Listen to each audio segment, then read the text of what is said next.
गिदी जौने समय कर बीरमा बाई जी रानी राजा रोवती हवैना रानी राजा गुणती हवै जी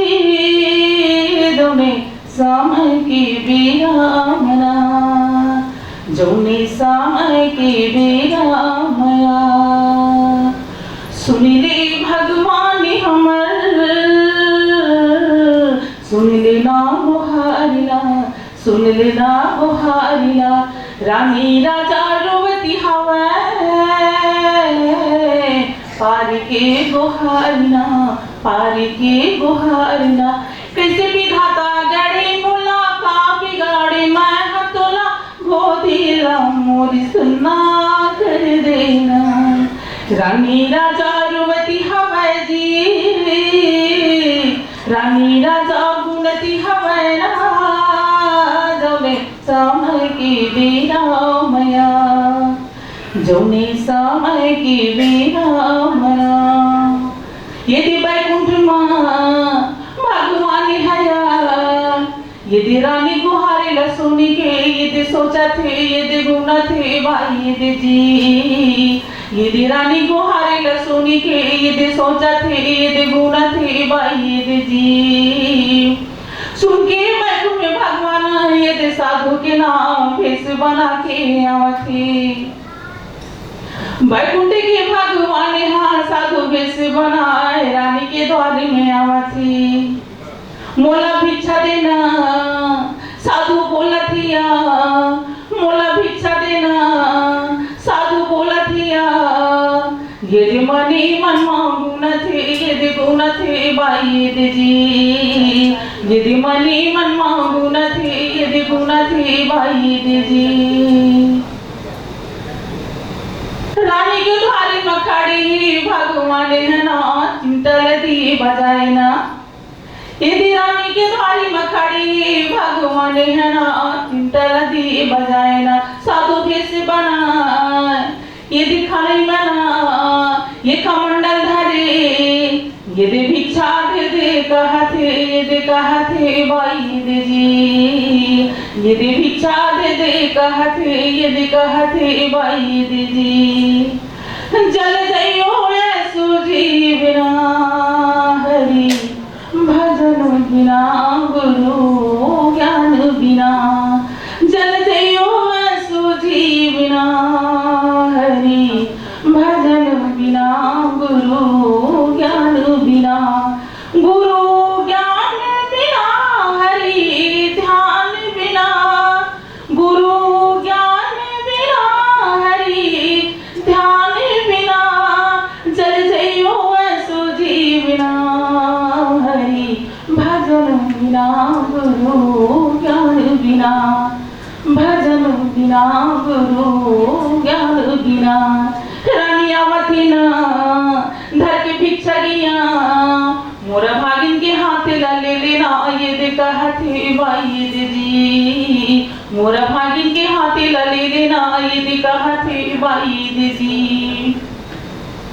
आप लोगों को समझ में नहीं आ रहा होगा भगवान उनके घर में आते हैं उनको आशीर्वाद देने के लिए रानी को और आशीर्वाद के रूप में जल देते हैं वो जल आप पी लो फिर आपके घर गोदी भर जाएगा आपके घर में बच्चा आ जाएगा 1 साल के अंदर में ऐसा उनको वरदान देते हैं उसके बावजूद भी वरदान देने के बाद में उनका नसीब में ये लिखा रहता है कि उनका बेटा जो पैदा होता है 9 महीना बाद जब पंडित को बुलाते हैं तो पंडित जब उनका नामकरण करते हैं तो फिर उनके घर में दुख भर जाता है पंडित बोलते हैं कि आपका बेटा बहुत ज्ञानी होगा बलिदानी होगा लेकिन योगी भी होगा तो फिर रानी मूर्छित हो जाती है कि मैं ले दे के तो मेरे को औलाद हुआ नाम रोशन करने के लिए उसके बाद भी पंडित आप कैसे बात कर रहे हैं राजा बोलते हैं कि क्या बात है मेरे नसीब में क्या लिखा है मेरे बाद मेरे राज को कौन चलाएगा इतना बड़ा उज्जैन गढ़ राज उसको कौन चलाएगा तो बोलते हैं कि आपके नसीब में तो जो भी लिखा है वो लिखा है राज लेकिन आपके बेटा के नसीब में यही लिखा है कि आपके बेटा साधु बनेंगे और साधु बन के पूरे दुनिया का भ्रमण करेंगे। और उस भरथरी ने 3 साल की उम्र में तीर-बान चलाने लगता है, घोड़सवार करने लगता है। मतलब उत्पादन का जो प्रक्रिया होते हैं, कभी कभी हम लोग कुछ कार्य करने जाते हैं तो बहुत जल्दी जल्दी अपना सम्मान पाने लगते हैं, अपना कर्म करने लगते हैं। उस रूप से उस बच्चे ने, भरथरी राजा ने 3 साल की उम्र से ही इतना ज्यादा यानी बलवान और इतना ज्यादा समझदार हो जाते हैं कि बचपने में ही सारा कार्य करना चालू कर देते हैं। तब फिर रानी बोलती है कि मैं अब क्या करूं, कि मैं जिंदा रहूं कि अपना आत्महत्या करूं। तब फिर राजा, भरथरी राजा बोलते हैं कि माँ आप इतना दुखी मत होइए, मैं साधु भी बन जाऊंगा तो आपको नहीं भूलूंगा, क्योंकि आप मेरे माता हो। मैं साधु भी रहूंगा तो आप मेरे पास आ सकते हैं, आप मेरे को आशीर्वाद दे सकते हैं, जीवन भर आपका नाम रोशन करूंगा साधु बन के भी। तो ऐसा भरथरी राजा का एक गाथा है। मैं अंतिम अपना इस कड़ी को प्रस्तुत करती हूँ। तो भरथरी, जब भरथरी का गाथा गाया जाता है तो बहुत ही सारा राग को मिलाकर हम लोग किसी मनोरंजन के रूप से गाते हैं। एक भले कथा है, गाथा है ये, लेकिन इसमें बहुत सुंदर सुंदर गीत का लय को जोड़ जोड़ के, ताकि पब्लिक को भी अच्छा लगे, दर्शक को, सुनने वाले को थोड़ा मनोरंजन भी होता रहे, इसलिए उसमें थोड़ा सा जोड़ के गाते हैं। कर्म की लिखा कुन मीटे तेरा, कर्म की लिखा कुन मीटे, कर्म की लिखा कुन मीटे, कर्म की लिखा कुन मीटे। जगत जननी शीतल घलो रावण हर ले गेना, जगत जननी शीतल घलो रावण हर ले गेना। कर्म के लेखा कुन मीटे, कुन मीटे ना, कर्म के लेखा कुन मीटे। बहुत बहुत धन्यवाद खास करके मनोज जी को, जो आज मैं मलेशिया में आज मुझे मंच दिए, इसके लिए मैं बहुत बहुत धन्यवाद करती हूँ। मेरा सपना था 2003 में ICCR में मेरा नाम रजिस्ट्रेशन हो चुका है, मैं उनके पैनल में मेरा नाम मिलेगा आपको, लेकिन नसीब देखो मैं मनोज जी के साथ यहाँ पे विदेश में गाना गाने आई हूँ, ताकि मेरा पासपोर्ट में थप्पा लग जाए कि मैं विदेश में कार्यक्रम कर चुकी हूँ। लेकिन मेरा नसीब देखो उसी ICCR के मंच में मैं गा रही हूँ। ये बहुत बड़ी बात है। बहुत बहुत धन्यवाद, इस दिन को मैं कभी नहीं भूलूंगी। और हमारे अध्यक्ष महोदय गुरु जी इतने ज्ञानकारी हैं, मैं तो आपसे बात कर रही थी तो मेरे को समझ ही नहीं आता था, सुन के समझ में आया कि आप कौन हो।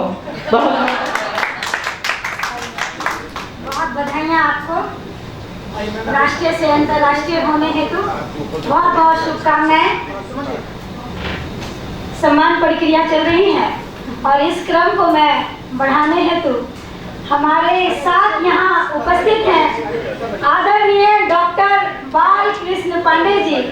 जो प्रयागराज इलाहाबाद की धरती से